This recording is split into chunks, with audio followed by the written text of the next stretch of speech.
ممكن يا مدير امشي بدري النهارده؟ بدري ليه ان شاء الله؟ عشان الحق اروح افطر مع امي بس. يا عم الشتيمه انت وامك. بقول لك ايه الدنيا صعبه ومش طايق نفسي. طب عشان الايام المفترجه اللي احنا فيها بس. مش هتمشي بدري، لو بالعكس هتمشي بعد الفطار.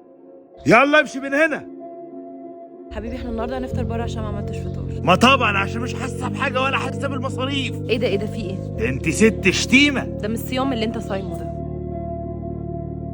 انت بتعمل ايه؟ بتفرج على التلفزيون. ايوه مش بتذاكر ليه؟ ذاكرت اليوم كله، بريح شويه وهكمل بعد الفطار. اسيبه ولا اسلي يومي؟ اسلي يومي بعد الفطار ده. ايه انا هوريك يا شتيمه يا شتيمه. هو انت كده صايم؟